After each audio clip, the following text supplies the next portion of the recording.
Before computer All labs right, let's felt turn it on. ordinary, one glowing screen could make an entire classroom lean forward.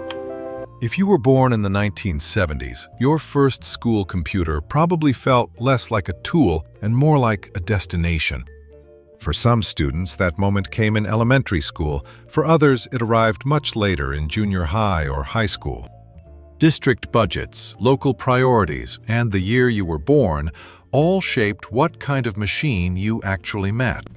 Some rooms held Apple IIs, Commodore PETs, or TRS-80s, while later labs added IBM-compatible machines and early Macintoshes.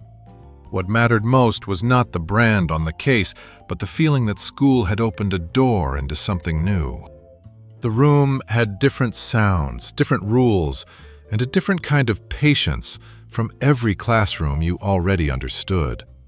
You learned quickly that computers could be exciting, frustrating, fragile, noisy, and strangely social all at the same time. These are 15 memories that defined the first school computer labs for many Americans born during the 1970s. Number 1. The computer lab felt different from every other classroom. The computer lab usually announced itself before you even sat down because the room looked organized around machines instead of books. Rows of bulky monitors changed the shape of the classroom, with power cords and keyboards occupying space normally reserved for notebooks. The air often seemed warmer near the machines, especially when several CRT monitors had been running through multiple class periods. There was a low electrical hum, occasional fan noise, and the soft buzz of screens waiting for someone to begin. Some labs felt dimmer than regular classrooms because glowing displays became easier to see when overhead lights were reduced. Teachers often treated the room as special territory, and students sensed immediately that ordinary classroom habits did not fully apply. You might enter in a line, wait behind an assigned chair, and look at the machine before receiving permission to touch anything. Even students who owned no computer at home understood that these machines represented a future adults were still learning to explain. The lab could feel serious and experimental at once, like the school had installed a small piece of tomorrow down the hallway. That first impression is why many people remember the room itself almost as clearly as anything they did on the screen. Number 2. You rarely had a computer all to yourself. Computer time was valuable partly because there were often fewer machines than students waiting to use them. Teachers paired classmates together, assigned partners, or rotated small groups through the lab while everyone else worked somewhere nearby. One student might control the keyboard, while another read instructions, checked a worksheet, or waited impatiently for a turn. Partners quickly developed negotiations that had nothing to do with software: who typed, who read, and who got the next round. If one student was faster, the other could spend several minutes watching hands move across keys they wanted to touch. Teachers sometimes set timers or announced when partners should switch, turning fairness into another rule of computer class. Scarcity made every minute feel more important because nobody wanted to waste a turn staring at the wrong menu. It also made computing surprisingly social, with whispered advice, shared mistakes, and arguments over which key should be pressed next. In some labs, a limited row or small cluster of machines had to serve an entire class, so every seat and every turn mattered. Whether you shared one machine with a partner or waited for a rotation, computer access rarely felt unlimited. Number 3. The screen often glowed green or amber. Before bright modern displays, many students remember staring into dark CRT screens filled with green or amber letters. Not every school used monochrome monitors, but the glowing text became one of the strongest visual memories of early computing. Characters appeared blocky and sharp against black backgrounds, making even a simple menu look important and technical. A cursor might blink patiently in one corner while you tried to remember what the teacher had said to type next. Some Apple II setups used color displays, while other labs relied on monitors that made nearly everything appear in one tone. The glass screen curved outward, reflected classroom lights, and sometimes showed a faint ghost of whatever had been displayed before. Students learned to lean closer without touching the screen, trying to understand tiny letters from an assigned chair. When the room lights were lower, that green or amber glow reflected across faces gathered around the monitor. To a child who had mostly seen television as entertainment, the computer screen demanded a completely different kind of attention. A blinking cursor on a dark screen could hold the whole group's attention while everyone waited for the next instruction. Number 4. A floppy disk could control the entire lesson. A floppy disk looked simple, but in computer class, it could determine whether the entire lesson worked or stopped immediately.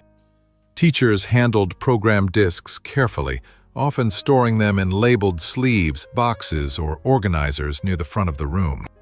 Students learned that bending a disk, touching exposed surfaces, or putting it in the wrong place could cause trouble.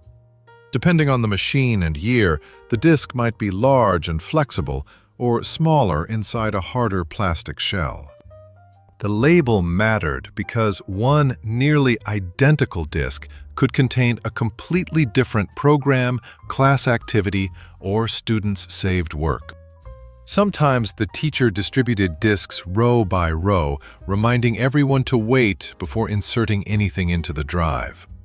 That pause created suspense because the class could not begin until every machine had the correct disk ready.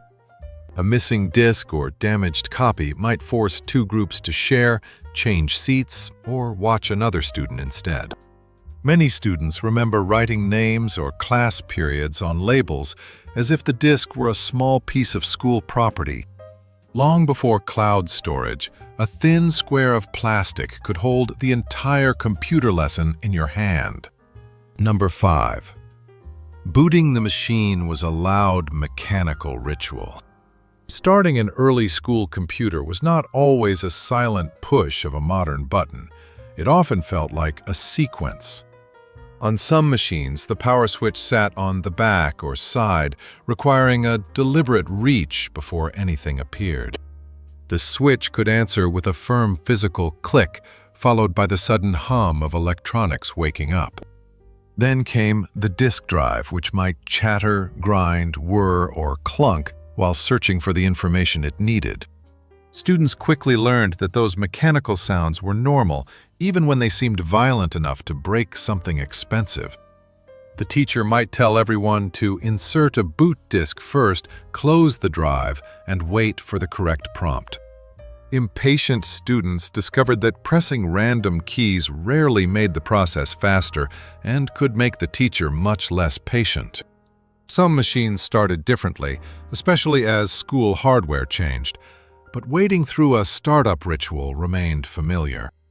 The room often filled with several drives making similar noises at slightly different moments, creating a mechanical classroom chorus. Before the lesson even began, booting the computer taught the first rule of the lab. Technology required patience. Number 6. Keyboarding class changed how you typed. For many students, the school computer eventually became the place where typing stopped belonging only to the typewriter room.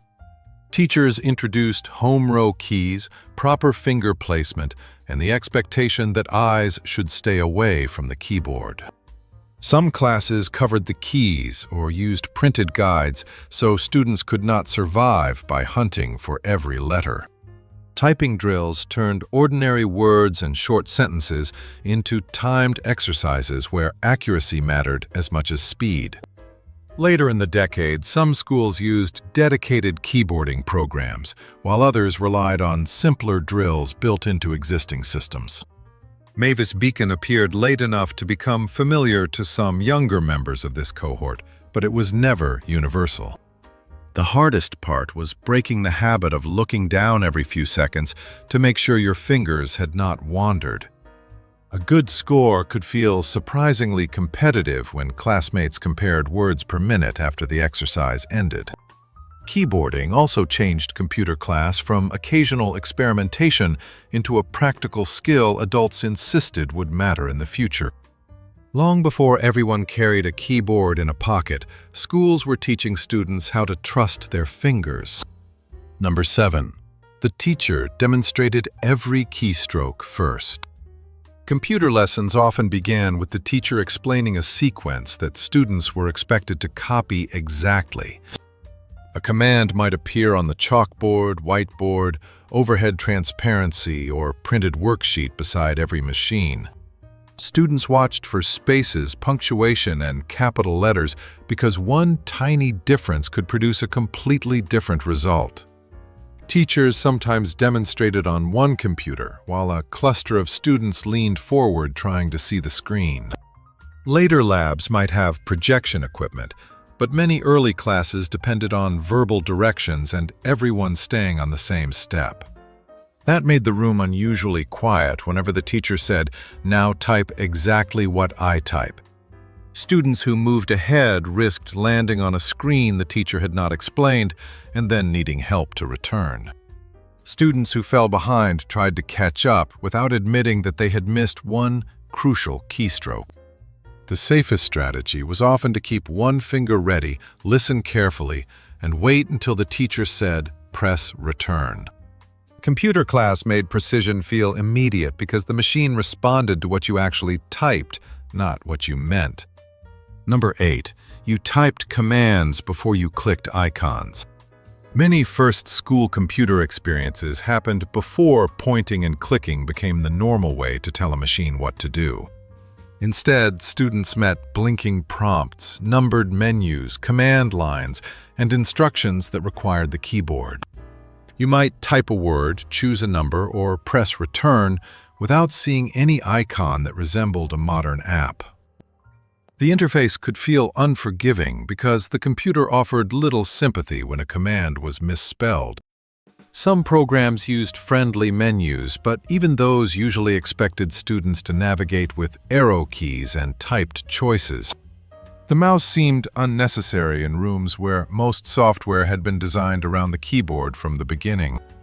That changed gradually as graphical systems appeared, but the older command-driven habits remained familiar for years.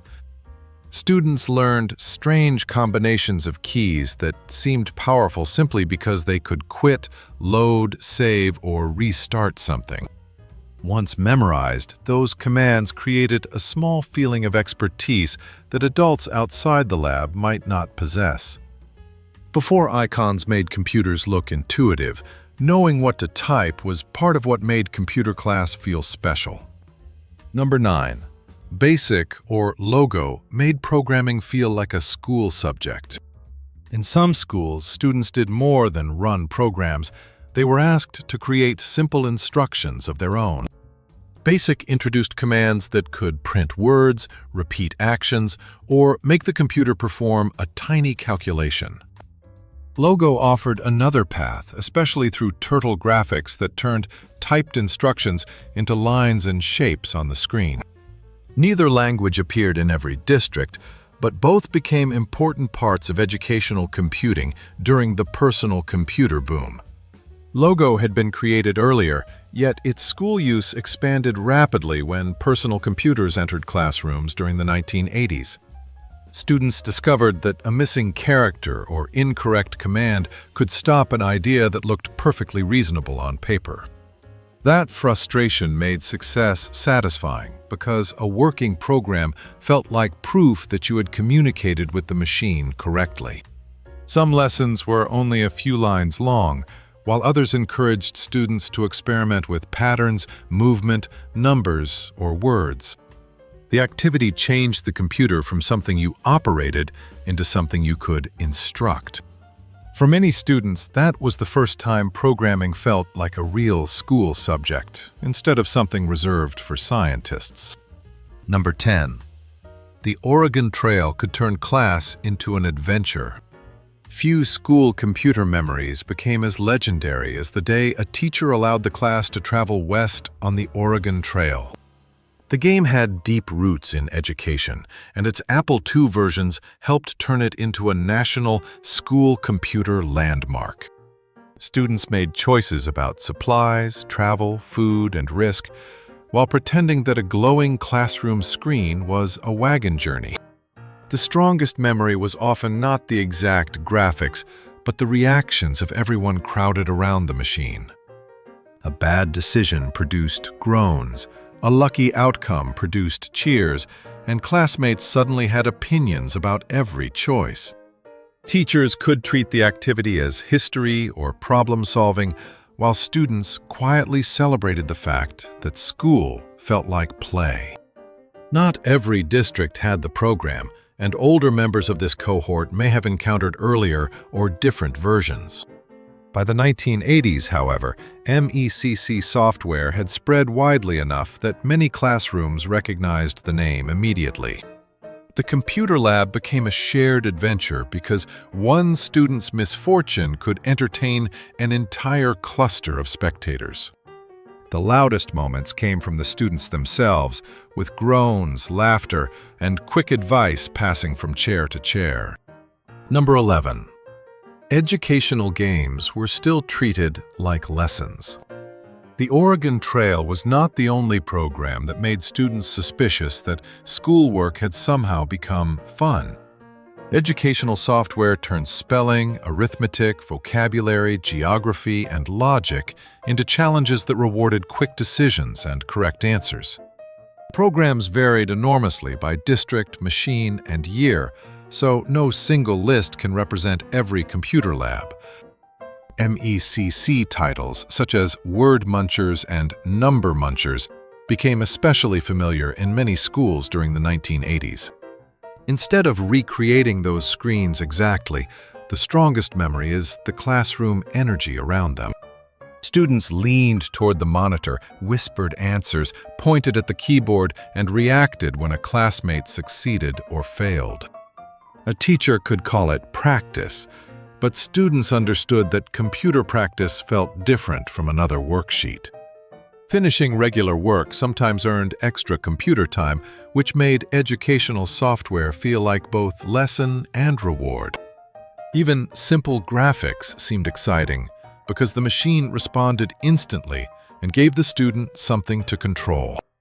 Those games helped establish a lasting school computer promise. Learning might feel less like work when a screen was involved. Number 12. Computer lab rules were stricter than ordinary classroom rules. Computer labs often came with rules that made the machines seem more delicate than anything else students were allowed to touch. Food and drinks usually stayed far away because one spill could threaten equipment that schools had paid heavily to acquire. Students were told not to pull cables, move hardware, swap disks, or press power switches without permission.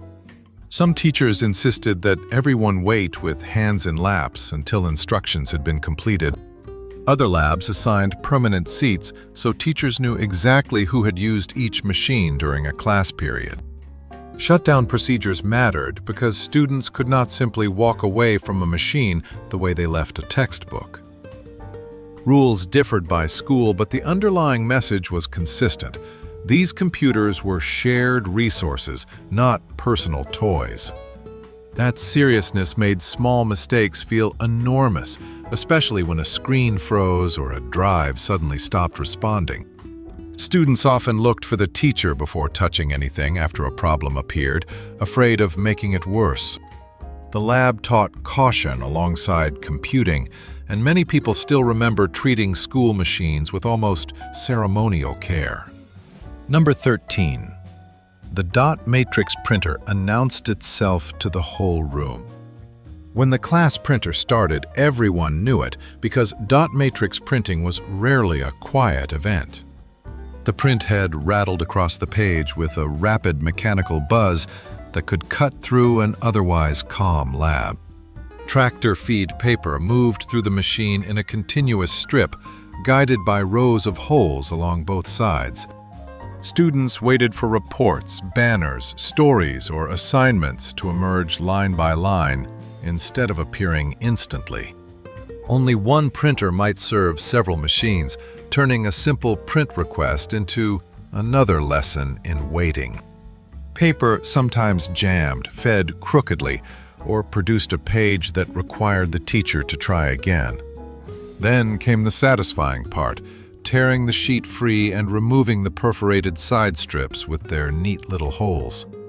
Those edges could become toys in distracted hands, folded, twisted, or stretched while the next page continued printing. The finished page looked ordinary, but the noisy process made every printout feel like a small, mechanical accomplishment. Loose, perforated strips often ended up curled beside the printer, while the next page rattled steadily through the feed. Number 14. Saving your work felt like a serious responsibility. Saving a file carried more tension when one mistake could mean losing the work you had spent the entire period creating. Students learned to choose file names, locate the correct disk, and follow whatever saving procedure the school's system required. Some used personal disks, some used classroom disks, and later labs increasingly added hard drives or network storage. The methods changed, but the fear remained familiar. Did the computer actually save what you just did?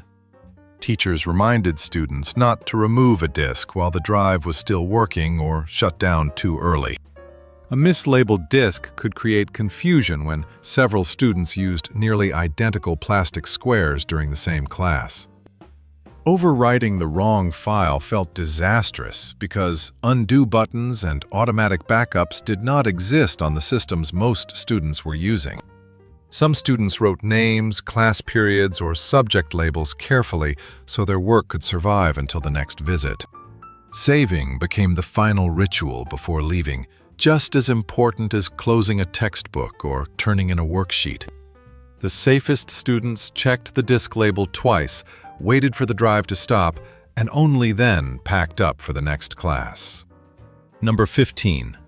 The first mouse made the old lab suddenly feel new. For younger members of this cohort, the computer lab sometimes changed again before they had even finished school. A mouse appeared beside certain machines, introducing a new way to point, select, open, and move things on the screen.